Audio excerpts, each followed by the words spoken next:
Aria. Las puntadas de Aria volvían a estar todas torcidas. Las contempló con el ceño fruncido, desalentada, y miró de a hurtadillas hacia donde estaba su hermana Sansa con las otras niñas. Las labores de costura de Sansa eran siempre exquisitas. Todo el mundo lo decía. Las labores de Sansa son tan bonitas como él, dijo una vez la septa Mordaunt a su señora madre. Tiene unas manos tan hábiles, tan delicadas. Cuando Lady Catelyn le preguntó por Arya, la septa lanzó un bufido. Arya, tienes manos de herrero. Arya echó una mirada furtiva hacia el otro extremo de la sala, temerosa de que la septa Mordaunt pudiera leerle el pensamiento, pero aquel día no le prestaba atención. Se había sentado con la princesa Myrcella, y era todo sonrisas y adulación. La septa no tenía ocasión de instruir a la princesa en las artes femeninas todos los días, como había dicho la reina cuando llevó a la niña para que estuviera con ella. A Arya le pareció que las puntadas de Myrcella también estaban algo torcidas, pero por la manera en que le halagaba la septa Mordaunt, nadie lo habría imaginado. Examinó de nuevo su labor, buscando alguna manera de rescatarla, y al final suspiró y dejó la aguja. Miró a su hermana con gesto abatido. Sansa charlaba alegremente mientras cosía. A sus pies se sentaba Beth Cassel, la hija pequeña de Ser Roderick, que se bebía cada palabra que salía de sus labios. Jane Poole, a su lado, le susurraba algo al oído. ¿De qué estás hablando?, preguntó Arya de repente. Jane la miró sobresaltada. Luego dejó escapar una risita. Sansa pareció avergonzada. Beth se sonrojó. Nadie le dio una respuesta. Decídmelo, insistió Arya. Jane miró de reojo para asegurarse de que la septa Mordaunt no las estaba escuchando. Myrcella dijo algo en aquel momento y la septa estalló en carcajadas igual que el resto de las señoras. Hablábamos del príncipe, dijo Sansa con voz suave como un beso. Arya sabía bien a qué príncipe se refería. A Joffrey, claro, el alto, el guapo. A Sansa le había tocado sentarse con él en el banquete. A Arya le correspondió el pequeño y gordito, naturalmente. A Joffrey le gusta tu hermana, susurró Jane, tan orgullosa como si fuera la responsable de aquello. Era la hija del mayordomo de Invernalia, y también la mejor amiga de Sansa. Le dijo que era muy hermosa. Se va a casar con ella, intervino la pequeña Beth, soñadora, y Sansa será la reina. Sansa tuvo la decencia de sonrojarse. Tenía una manera de sonrojarse muy bonita. Todo lo que hacía era muy bonito, pensó Arya con un rencor sordo. No te inventes cosas, Beth, reprendió cariñosamente Sansa a la pequeña al tiempo que le acariciaba el pelo. Volvió la vista hacia Arya. ¿A ti qué te parece el príncipe Job, hermana? Es muy galante, ¿verdad? Jon dice que parece una niña, replicó Arya. Pobre Jon, dijo Sansa con un suspiro sin dejar de coser. Se pone celoso porque es un bastardo. Es nuestro hermano, replicó Arya en voz demasiado alta. Sus palabras se oyeron claramente en el silencio de la sala de la torre. La septa Mordaunt alzó la vista. Tenía el rostro huesudo, ojos perspicaces y una boca de labios finos que parecían hechos para fruncirse.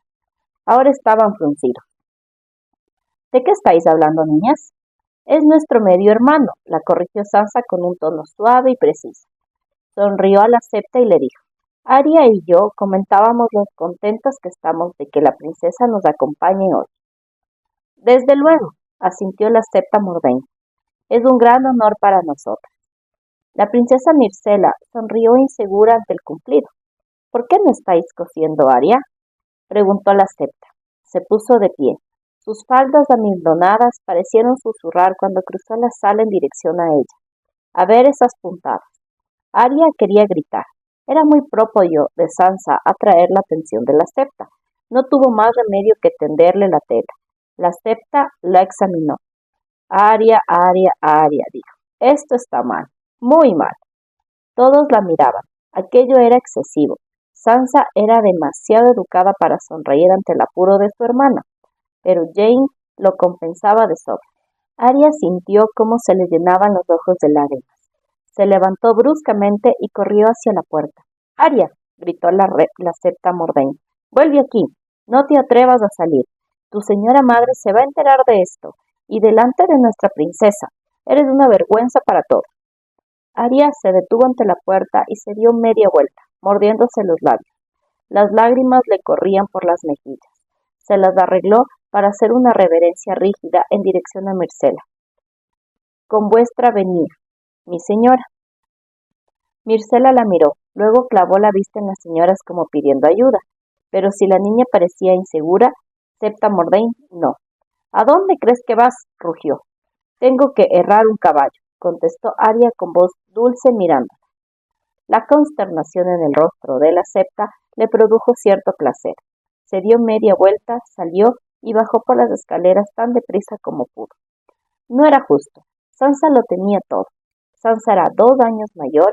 Quizá cuando nació Arya ya no quedaba nada. Era lo que pensaba a menudo.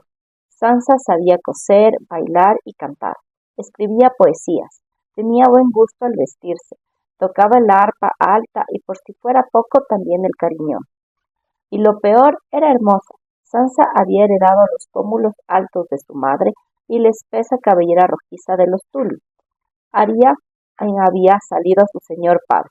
Tenía el cabello castaño y sin brillo y un rostro alargado y solemne. Jaime la llamaba Arya Caracaballo, y cuando la veía llegar relinchaba. Y para empeorarlo todo, lo único que Arya hacía mejor que su hermana era montar a caballo. Bueno, eso y llevar las cuentas de la casa. A Sansa no se le daban bien los números. Si acababa por casarse con el príncipe Job, le iba a hacer falta un buen mayordomo. Nymeria la esperaba en la garita con los guardias, al pie de las escaleras. Se incorporó en cuanto vio llegar a Arya. La niña sonrió. Aunque nadie más la quisiera, la cachorrita del lobo huargo la adoraba. Iban juntas a todas partes y Nymeria dormía en su habitación al pie de la cama. Arya se la había llevado a la sala de costura de buena gana, si su madre no lo hubiera prohibido. Así la Septa Mordane no se quejaría tanto de sus puntadas. Nymeria le mordisqueó ansiosa la mano mientras la desataba. Tenía los ojos amarillos. Cuando reflejaban el sol, brillaban como 2 monedas de oro. Arya le había puesto su nombre en memoria de la reina guerrera de Rohan, que había guiado a su pueblo en el cruce del mar angosto. Aquello también había sido un escándalo. Sansa, por supuesto, había llamado dama a su cachorrita. Arya hizo una mueca y abrazó con fuerza a la loba. Nymeria le lamió una oreja y la niña se echó a reír. La Septa Mordane ya debía de haber avisado a su señora madre. Si se iba a su cuarto la encontrarían. Y Arya no quería que la encontraran. Tenía mejores planes. Los chicos estaban entrenando en el patio y se moría por ver cómo Robb tumbaba al galante príncipe Joffrey. «Vamos», susurró a Nymeria. Se puso de pie y echó a correr, con la loba pisándole los talones. En el puente cubierto que unía el gran torreón con la armería había una ventana desde la que se divisaba todo el patio. Allí fue donde se dirigió. Llegó jadeante, con el rostro congestionado, y se encontró a Jon sentado en el alféizar con la barbilla apoyada en una rodilla. Estaba observando el patio tan concentrado que no se dio cuenta de su presencia hasta que su lobo blanco se levantó para recibirlas. Nymeria dio unos pasos cautelosos. Fantasma era ya más grande que sus hermanos de camada. La olfateó, le ordisqueó una oreja y volvió a tenderse junto a Jon. «¿No deberías estar cosiendo, hermanita?», preguntó el chico mirándola con curiosidad. «Prefiero ver cómo pelean», contestó Arya con una mueca. «Bueno», dijo Jon con una sonrisa, «ven aquí». Arya se subió a la ventana y se sentó junto a él mientras en el patio resonaba todo un coro de golpes y gruñidos. Sufrió una pequeña decepción al ver que los que luchaban eran los más pequeños. Bran iba tan envuelto en protectores que parecía que se hubiera vestido con almohadas, y el príncipe Tommen, que ya era bastante regordete de por sí, se asemejaba a una pelota. Resoplaban, jadeaban y se golpeaban con espadas de madera acolchadas bajo la atenta mirada del anciano Ser Rodrik Cassel, el maestro de armas. Un hombretón corpulento, orgulloso de los magníficos bigotes blancos que le cubrían las mejillas. Junto a él divisó a Theon Greyjoy, que vestía un jubón negro con el símbolo de su casa, un kraken dorado. El desprecio se traslucía en su rostro. Los 2 combatientes se tambaleaban ya, y Arya supuso que llevaban un buen rato peleando. «Es algo más cansado que coser, ¿no?», observó Jon. Es algo más divertido que coser, replicó Arya. Sonrió y le revolvió el pelo Jon. Arya se sonrojó. Siempre habían estado muy unidos. El muchacho tenía el rostro de su padre igual que ella. Eran los únicos. Robb, Sansa, Bran e incluso el pequeño Rickon, todos los demás eran claramente Tully, con sonrisas abiertas y cabellos de fuego. Cuando Arya era pequeña temía que aquello significara que ella también era bastarda. Acudió a Jon con sus temores y él fue quien la tranquilizó. «¿Por qué no estás tú en el patio?», le preguntó. «A los bastardos no nos permiten hacer daño a los príncipes», dijo el muchacho esbozando una sonrisa. «Las magulladuras que reciban mientras entrenan se las tienen que causar espadas legítimas». «Oh», Arya se sintió avergonzada. Debería haberlo imaginado. Por segunda vez aquel día pensó que la vida era injusta. Contempló cómo su hermano pequeño lanzaba un mandoble contra Tommen. Podría hacerlo igual de bien que Bran, dijo. Él solo tiene 7 años y yo 9. «Estás demasiado delgada», dijo Jon mirándola con la sabiduría de sus 14 años. Le cogió el brazo para palpar el músculo, suspiró y sacudió la cabeza. «No creo que pudieras ni levantar una espada larga, hermanita, no digamos ya blandirla». Arya se sacudió la mano del brazo y lo miró airada. Jon le revolvió el pelo otra vez. Bran y Tommen seguían moviéndose en círculos, el uno en torno al otro. «¿Ves al príncipe Joffrey?», preguntó Jon. Arya no lo había visto al principio, pero al mirar de nuevo lo descubrió al fondo, bajo la sombra de un muro de piedra. Estaba rodeada de hombres a los que ella no conocía, jóvenes escuderos con libreas de los Lannister y de los Baratheon. También había en el grupo algunos hombres mayores, supuso que eran caballeros. «Mira las armas que lleva bordadas en la ropa», dijo Jon. Arya hizo lo que le decía. El jubón acolchado del príncipe lucía un escudo bordado exquisitamente. Las armas estaban divididas, a un lado el venado coronado de la casa real, al otro el león de los Lannister. «Los Lannister son orgullosos», observó Jon. «No les basta con el emblema real. Pone la casa de su madre al mismo nivel que la del rey». «La mujer también es importante», protestó Arya. «¿Vas a hacer tú lo mismo?». Jon dejó escapar una risita. «¿Aunar las armas de los Tully y los Stark? ¿Un lobo con un pescado en la boca?». La idea la hizo reír. «Quedaría ridículo. Además, si las chicas no podemos luchar, ¿para qué queremos escudo de armas?». «A las chicas les dan los escudos», dijo Jon encogiéndose de hombros, «pero no las espadas. A los bastardos les dan las espadas, pero no los escudos. A mí no me mires, hermanita, yo no he dictado las normas». Se oyó un grito en el patio. El príncipe Tommen había caído rodando e intentaba levantarse sin conseguirlo. Con tantos protectores, parecía una tortuga sobre el caparazón. Bran estaba de pie junto a él, con la espada de madera en alto, dispuesto a golpear de nuevo en cuanto se pusiera de pie. Los hombres que lo rodeaban se echaron a reír. «¡Basta!», exclamó Ser Rodrik. Tendió una mano al príncipe y lo ayudó a levantarse. «Buena pelea. Liu, Donis, ayudadlo a quitarse los protectores». Miró a su alrededor. «Príncipe Joffrey, Robb, ¿queréis probar otra vez?». «De buena gana», dijo Robb adelantándose impaciente. Todavía estaba sudoroso del combate anterior. En la respuesta a la llamada de Rodrik, Joffrey avanzó hasta el sol. El cabello le brillaba como hebras de oro. Parecía aburrido. «Esto es un juego para niños», Ser Rodrik.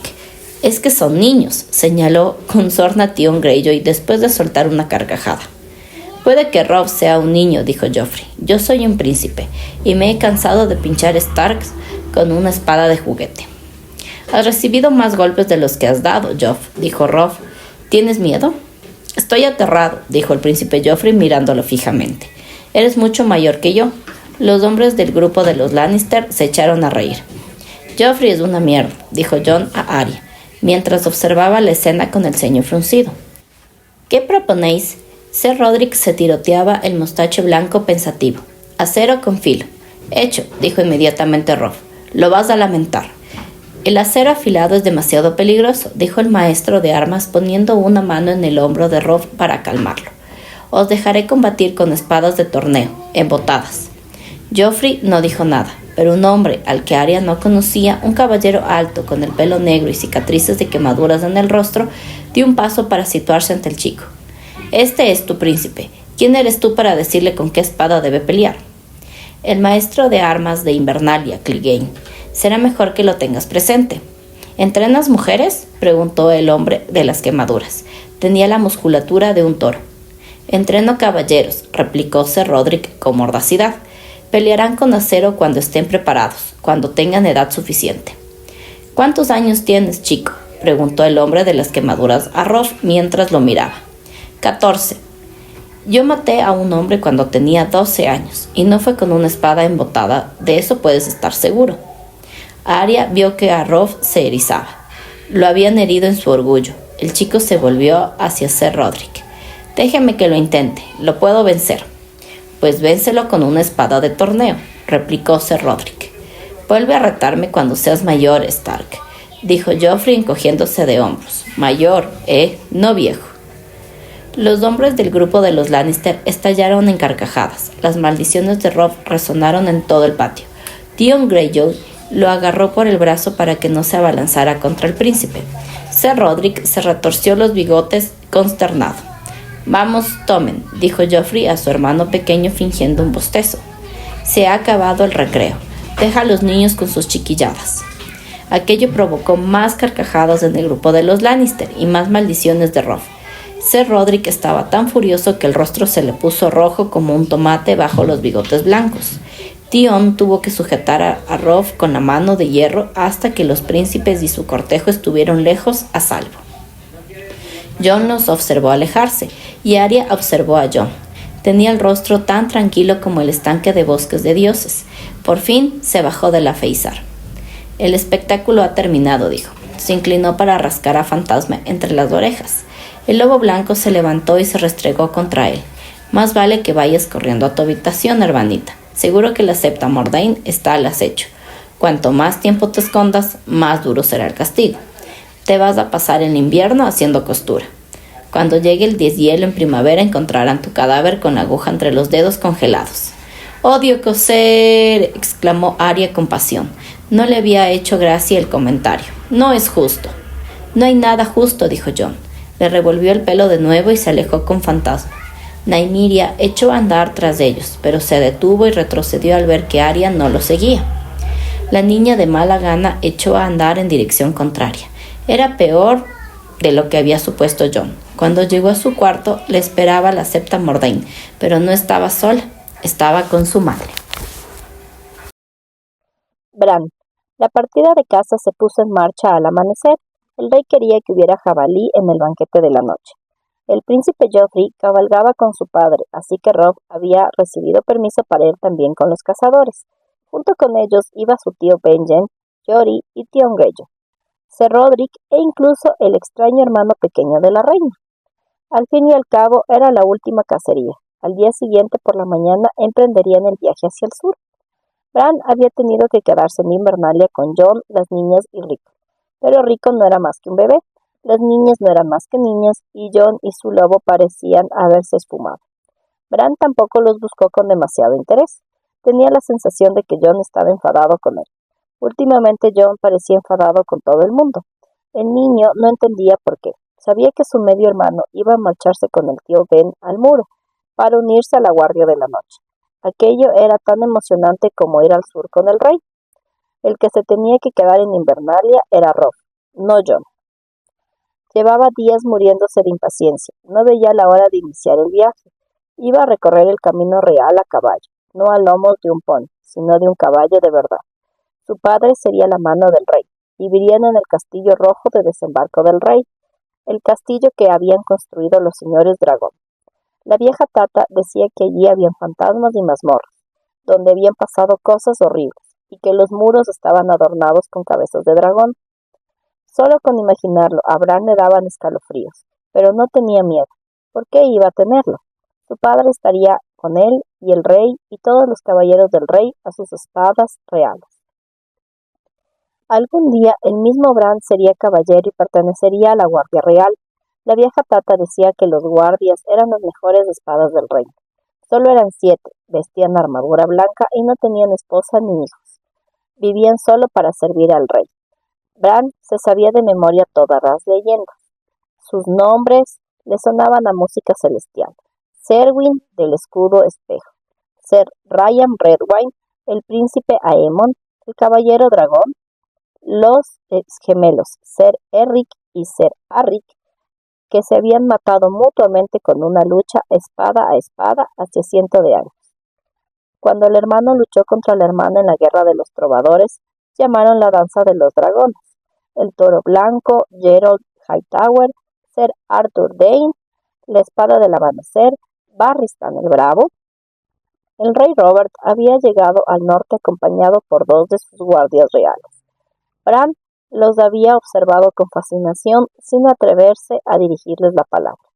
Ser Borus era un hombretón calvo y con papada, y Ser Merry tenía bolsas bajo los ojos y barba color óxido. Ser Jaime Lannister se parecía más a los caballeros de las historias, y también pertenecía a la Guardia Real, pero Robb dijo que había matado al rey loco y que ya no contaba. El más grande de los caballeros vivos era Ser Barristan Selmy, Barristan el Bravo, Lord Comandante de la Guardia Real. Su padre le había prometido que cuando llegaran al desembarco del rey, podría ver a Ser Barristan en persona, y desde entonces Bran marcaba en la pared los días que faltaban para la partida, ansioso por ver un mundo con el que solo había soñado, de empezar una vida que apenas podía imaginar. Pero ahora que había llegado el último día, Bran se sintió perdido de repente. No conocía más hogar que Invernalia. Su padre le había dicho que aquel día debía despedirse de todo el mundo, y él lo había intentado. Cuando los cazadores se marcharon, vagó por el castillo con su lobo para ver a todos los que se iban a quedar atrás. La vieja Tata y Gage, el cocinero, Mikken en herrería, Odor, el mozo de cuadra que siempre sonreía y cuidaba de su pony, y solo sabía decir Joder, el nombre de los invernaderos que le daba moras cuando lo visitaba. Pero no fue posible. Había ido al establo en primer lugar y allí estaba su pony, pero ya no era su pony. Le iban a dar un caballo de verdad y el pony se quedaría en Invernalia. Y de pronto Bran tuvo ganas de sentarse en el suelo y llorar. Se dio media vuelta y salió corriendo antes de que Hodor y los otros mozos de cuadra le vieran las lágrimas de los ojos. Así terminaron las despedidas. En lugar de visitar a nadie más, Bran se pasó la mañana a solas en el bosque de los dioses, intentando enseñar a su lobo a traerle de vuelta el palo que le lanzaba sin conseguirlo. El cachorro era más listo que cualquiera de los perros de su padre, y Bran habría jurado que entendía todo lo que le decía, pero por lo visto no le interesaba la caza de palos. Todavía no se había decidido por ningún nombre para el animal. Robb llamaba al suyo Viento Gris, porque corría muy deprisa. Sansa le había puesto Dama a la suya. Arya le había bautizado con el nombre de una reina bruja de las leyendas, y el del pequeño Rickon se llamaba Peludo, que en opinión de Bran era un nombre bien idiota para un guardo. El lobo de Jon, el blanco, se llamaba Fantasma. A Bran le hubiera gustado con ese nombre se le ocurriera a él, aunque su lobo no fuera blanco. Había probado cientos de nombres en las 2 últimas semanas y ninguno le acababa de gustar. Por fin se hartó del juego del palo y decidió ir a trepar. Con todo lo que había pasado últimamente, hacía semanas que no subía a la Torre Rota, y quizá aquella fuera su última oportunidad. Cruzó el bosque de dioses por el camino más largo, dando un rodeo para evitar el estanque donde crecía el árbol corazón. El árbol corazón siempre le había dado miedo. En opinión de Bran, los árboles no deberían tener ojos ni hojas que parecieran manos. Su lobo corría pisándole los talones. «Tú te quedas aquí», le dijo al pie del árbol centinela que se alzaba junto al muro de la armería. «Túmbate. Eso es. Muy bien. Quieto». El lobo hizo lo que le ordenaba. Bran le rascó detrás de las orejas, se dio la vuelta, de un salto se agarró a una rama baja y se ahupó. Se movía con facilidad de rama en rama, y estaba a mitad del tronco cuando el lobo se puso de pie y empezó a aullar. Bran miró abajo. El lobo se cayó y clavó en él sus ojos amarillos y rasgados. El niño sintió un extraño escalofrío. El lobo volvió a aullar. «Calla», le chilló. «Siéntate. Quieto. Eres peor que mi madre». Los aullidos le persiguieron mientras seguía trepando, hasta que por fin saltó al tejado de la armería y el lobo lo perdió de vista. Los tejados de Invernalia eran el segundo hogar de Bran. Su madre decía a menudo que Bran ya trepaba antes de empezar a andar. El niño no recordaba cuándo aprendió a andar, pero tampoco recordaba cuándo trepó por primera vez, así que suponía que era cierto. Para un niño, Invernalia era un laberinto de piedra gris formado por murallas, torres, patios y túneles que se extendían en todas direcciones. En las zonas más antiguas del castillo, las salas estaban inclinadas de diferentes niveles, así que uno nunca sabía a cierta ciencia en qué piso estaba. El maestro Llewellyn le había contado hace tiempo que la edificación había ido creciendo a lo largo de los siglos, como un monstruoso árbol de piedra, con ramas gruesas, nudosas y retorcidas y raíces profundamente hundidas en la tierra. Cuando salía a los tejados, cerca del cielo, Bran abarcaba toda Invernalia de un vistazo. Le gustaba cómo se veía desde allí, cómo se extendía a sus pies. Disfrutaba cuando sobre su cabeza solo se encontraban los pájaros, y toda la vida del castillo se desarrollaba abajo. Podía pasarse horas enteras entre las gárgolas informes, desgastadas por la lluvia, que desde su lugar en el primer torreón lo vigilaba todo. A los hombres que trabajaban la madera y el acero en el patio, a los cocineros que se ocupaban de las verduras en el invernadero, a los perros inquietos que correteaban por las perreras, el silencio del bosque de dioses, a los jovencitos que chismorreaban junto al pozo donde se lavaban los platos. Aquello le hacía sentir como si fuera el señor del castillo, en un sentido que jamás compartiría con el propio Robb. Así que había aprendido también los secretos de Invernalia. Los constructores no se habían molestado en nivelar el terreno. Tras los muros había colinas y valles. Había también un puente cubierto que iba del cuarto piso del campanario al segundo de la torre donde se criaban los cuervos. Bran lo sabía. También sabía que era posible penetrar en el muro interior por la puerta sur, subir 3 pisos y circundar toda Invernalia por un angosto túnel en la piedra, para después salir al nivel del suelo por la puerta norte, donde una pared de 100 metros se alzaba a la espalda. El chico estaba seguro de que ni siquiera el maestro Llewellyn sabía aquello. A su madre le aterraba pensar que algún día Bran se caería de un muro y se mataría. Él le decía que no, pero ella no le creía. Una vez consiguió que le prometiera que no volvería a trepar. El niño se las arregló para mantener su promesa durante 15 largos días. En todos se sintió profundamente desgraciado, hasta que una noche salió por la ventana de su dormitorio mientras sus hermanos estaban sumidos en un profundo sueño. Al día siguiente, atormentado por el remordimiento, confesó su crimen. Lord Eddard le ordenó que fuera al bosque de dioses para purificarse. Puso a varios hombres de guardia para asegurarse de que Bran pasaba la noche allí a solas reflexionando sobre su desobediencia. Lo encontraron durmiendo a pierna suelta entre las ramas más elevadas del centinela más alto del bosquecillo. Su padre se enfadó, pero no pudo contener una carcajada. «No eres hijo mío», dijo a Bran cuando consiguieron bajarlo. «Eres una ardilla. Pues bien, así sea. Si quieres trepar, trepa, pero que no te vea tu madre». Bran lo intentó de todo corazón, aunque en el fondo sabía que no le engañaba, y ella, ya que no conseguía que su padre se lo prohibiera, buscó la ayuda de otros. La vieja Tata contó a Bran la historia de un niño malo que trepó tan alto que lo alcanzó un rayo, y los cuervos se acercaron a picotearle los ojos. Aquello no le impresionó, ni en lo más mínimo. En la cima de la torre rota, donde nadie aparte de él subía jamás, había nidos de cuervos. Muchas veces se llenaban los bolsillos de maíz antes de trepar, y los pájaros lo comían de su mano. Ninguno había mostrado nunca el menor interés en sacarle los ojos a picotazos. Más adelante, el maestro Llewellyn hizo un muñeco de arcilla. Lo visitó con la ropa de Bran y lo alzó desde la cima del muro al patio, para demostrarle qué le sucedería si se caía. Aquello había sido más divertido, pero Bran se limitó a mirar al maestro. «Yo no soy una ardilla», le dijo. «Además, nunca me caigo». Después hubo una temporada en que los guardias lo perseguían cada vez que le veían en los tejados e intentaban obligarlo a bajar. Eso fue lo mejor de todo. Era como jugar con sus hermanos, solo que Bran ganaba siempre. No había guardia capaz de trepar tan arriba como él, ni siquiera Jory. Además, casi siempre pasaba desapercibido. La gente nunca miraba hacia arriba. Esa era otra de las cosas que le gustaban de trepar. Se sentía casi invisible. También le gustaba la sensación de auparse por una pared, piedra tras piedra, buscando las grietas entre ellas con los dedos de las manos y los pies. Siempre se quitaba las botas e iba descalzo cuando trepaba. Se sentía como si tuviera 4 manos en vez de 2. Disfrutaba con aquel dolor profundo y dulce que le invadía después los músculos. Le gustaba el sabor que tenía el aire en la cima, dulce y fresco como un melocotón de invierno.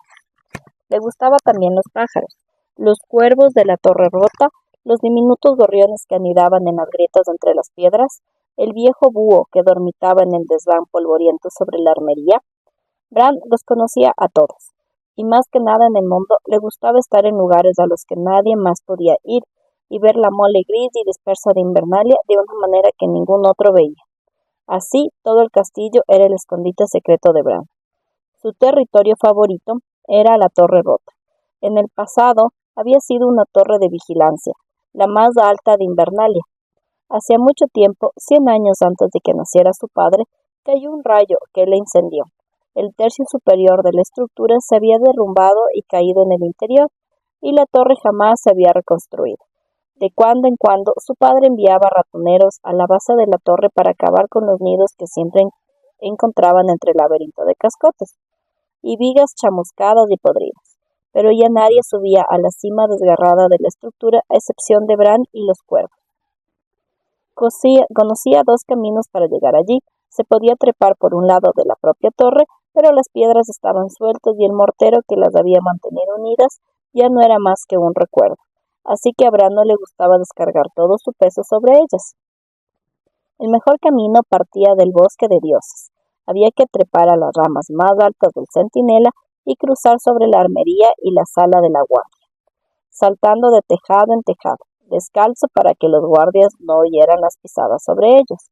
Así que llegaba al lado menos visible del primer torreón, la zona más antigua del castillo, una fortaleza redonda y achatada, que era más alta de lo que parecía a simple vista. Desde allí se podía ir directamente donde las gárgolas se asomaban para mirar ciegas al espacio vacío y saltar de una a otra hasta rodear todo el lado norte. Y entonces, si uno se estiraba mucho, se podía aupar hasta el punto más cercano de la torre rota. Lo último era trepar por las piedras ennegrecidas hasta los nidos, poco más de 3 metros, y allí los cuervos se acercaban a ti porque les habías llevado maíz. Iba pasando de gárgola en gárgola, con facilidad que da la práctica, cuando oyó las voces. Se sobresaltó tanto que estuvo a punto de caerse. Nunca había visto a nadie en el primer torreón. No me gusta, decía una mujer. Debajo de Bran había una hilera de ventanas, y la voz le llegaba de la última de aquel lado. La mano tendrías que ser tú. No lo quieran los dioses, replicó la voz diferente de un hombre. No es el tipo de honor que deseo. Implica demasiado trabajo. Bran se quedó donde estaba, colgado de una gárgola, escuchando. De pronto le daba miedo seguir adelante. Si se daba impulso para balancearse hasta el siguiente asidero, podían verle los pies. ¿No te das cuenta del peligro que corremos?, insistió la mujer. Robert quiere a ese hombre como si fuera su hermano. Robert no traga a sus hermanos, y la verdad es que lo comprendo. Stannis le provocaría una indigestión a cualquiera. Déjate de tonterías. Stannis y Renly son una cosa, y Eddard Stark es otra muy diferente. Robert escuchará la opinión de Stark. Malditos sean los dos. Debí insistir en que te nombrara a ti, pero estaba segura de que Stark le diría que no. Aún hemos tenido suerte, dijo el hombre. El rey podía haber elegido a uno de sus hermanos, o peor todavía, a Meñique. Los dioses nos ayudan. Prefiero enemigos honorables que no sean ambiciosos. Me costará menos dormir por las noches. Bran comprendió que estaban hablando de su padre. Tenía que oír qué decían. Unos pocos metros más, pero podrían verlo por la ventana.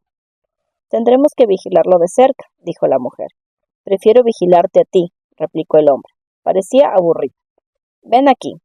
Lord Eddard jamás había mostrado el menor interés por nada que sucediera al sur del cuello, dijo la mujer. Jamás. Planea algo contra nosotros, te lo digo yo. Si no, ¿por qué iba a abandonar sus tierras? Por 1000 razones. Por deber, por honor, porque quiere ver su nombre en letras grandes en el libro de la historia, o por escapar de su esposa, o por ambas cosas a la vez. A lo mejor quiere estar en un sitio cálido por una vez en la vida. Su esposa es la hermana de Lady Arryn, y me extraña que Lysa no estuviera aquí para darnos la bienvenida con sus acusaciones. Bran miró abajo. Había una cornisa muy estrecha bajo la ventana. Apenas tenía unos centímetros de anchura. Trató de descender hacia ella. Estaba muy lejos, no llegaría. Te preocupas demasiado. Lady Arryn no es más que una estúpida miedosa. Esa estúpida miedosa compartía el hecho de Jon Arryn. Si supiera algo a ciencia cierta, habría hablado con Robert antes de huir de Desembarco del Rey. ¿Tú crees? Robert ya había accedido a poner en custodia como pupilo a ese enfermizo hijo suyo en Roca Casterly. No, ni en sueños. Sabía que el crío sería rehén en su silencio. Ahora que está a salvo en su nido de águilas, puede que se sienta más valiente. Madres, la palabra en labios del hombre tenía el tono de una blasfemia. Eso de parir os afecta la cabeza. Estáis todas locas. Soltó una carcajada. Fue un sonido amargo. Deja que Lady Arryn sea tan valiente como guste. Da igual que sepa o crea saber. No tiene ninguna prueba. Hizo una breve pausa. ¿Verdad? ¿Crees que el rey le exigiría pruebas? Replicó la mujer. Ya te lo he dicho. No me ama. ¿Y quién tiene la culpa de eso, querida hermana? Bran estudió la cornisa. Podía soltarse y dejarse caer. Era demasiado estrecha para aterrizar sobre ella, pero si lograba aferrarse mientras caía y darse impulso hacia arriba, pero claro, aquello quizá hiciera ruido y atrajera a las dos personas a la ventana. El chico no sabía bien qué estaba oyendo, pero estaba seguro de que a ellos no les gustaría que se enterase. Estás tan ciego como Robert, decía en aquellos momentos la mujer. Si quieres decir que los dos vemos lo mismo, es verdad, replicó él. Yo veo a un hombre que preferiría la muerte antes que traicionar a su rey. Ya traicionó a un rey. ¿Acaso lo has olvidado? No, no estoy negando que sea leal a Robert, eso es evidente. Pero, ¿qué pasará cuando Robert muera y Job ocupe el trono? Y cuanto antes suceda eso, más a salvo estaremos nosotros. Mi esposo se impacienta día a día. Si Stark está a su lado, las cosas irían todavía peor. Sigue enamorado de su hermanita, esa insípida de 16 años que lleva tanto tiempo muerta. ¿Cuánto tiempo pasará antes de que decida cambiarme por una nueva liana? De pronto, Bran tenía mucho miedo. No había nada que deseara más que volver por donde había llegado e ir con sus hermanos. ¿Pero qué les diría? Comprendió que tenía que acercarse más. Tenía que ver a las personas que estaban hablando. Deberías pensar menos en el futuro y más en los placeres inmediatos, dijo el hombre dejando escapar un suspiro. Para allá. Bran oyó el repentino restallido de la carne contra la carne, y luego la risa del hombre. El chico se dio impulso hacia arriba, trepó sobre la gárgola y reptó por el tejado. Aquel era el camino fácil. Avanzó por el tejado hasta la siguiente gárgola, que estaba justo sobre la habitación donde discutía la pareja. Esta charla empieza a aburrirme, hermano, dijo él. Ven aquí y cállate un rato. Bran se sentó a horcajadas sobre la gárgola. Se aferró con fuerza con las piernas y se dejó caer cabeza abajo. Quedó colgado por las piernas y poco a poco estiró el cuello hacia la ventana. El mundo era muy extraño visto al revés. El patio parecía deslizarse suavemente bajo él, con las piedras húmedas de nieve fundida. Bran miró por la ventana. Dentro de la habitación había un hombre y una mujer que se peleaban. Ambos estaban desnudos. Bran no alcanzaba a divisar quiénes eran. El hombre le daba la espalda y su cuerpo ocultaba a la mujer a la que empujaba contra la pared. Se oían ruidos suaves, húmedos. Bran se dio cuenta de que se estaban besando. Los observó con los ojos abiertos de par en par, aterrado, sin atreverse siquiera a respirar. El hombre había puesto una mano entre los muslos de la mujer y le debía estar haciendo daño porque ella empezó a gemir. Para, decía, basta, basta, oh, por favor. Pero la voz era baja y débil, y no lo empujaba para obligarlo a alejarse. En vez de eso, metió las manos entre el pelo del hombre, aquel pelo rubio enmarañado, y lo obligó a bajar el rostro hacia su pecho. Bran vio la cara de la mujer. Tenía los ojos cerrados y la boca abierta. Gemía.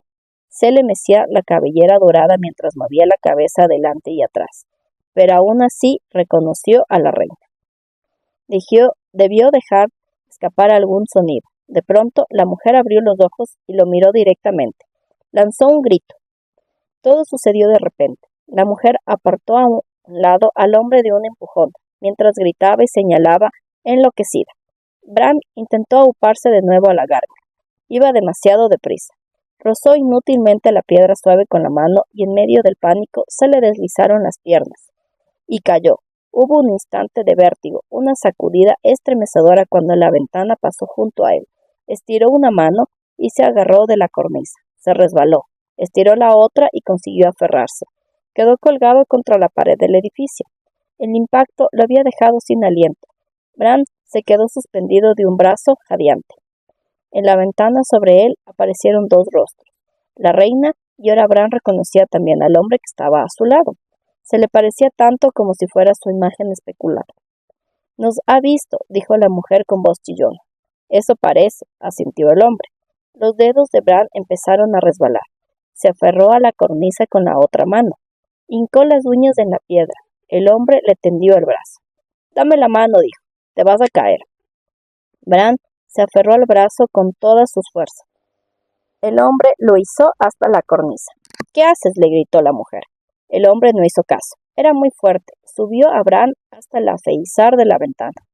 «¿Cuántos años tienes, chico?» 7, dijo Bran, temblando de alivio. Sus dedos habían dejado marcas profundas en el antebrazo del hombre. Se soltó mansamente. «Las cosas que hago por amor», dijo con desprecio el hombre mirando a la mujer, y dio un empujón a Bran. Bran, gritando, se precipitó al vacío. No había nada a lo que agarrarse. El patio ascendió a su encuentro. A lo lejos, un lobo empezó a aullar. Los cuervos volaban en círculo en torno a la torre rota, esperando su maíz.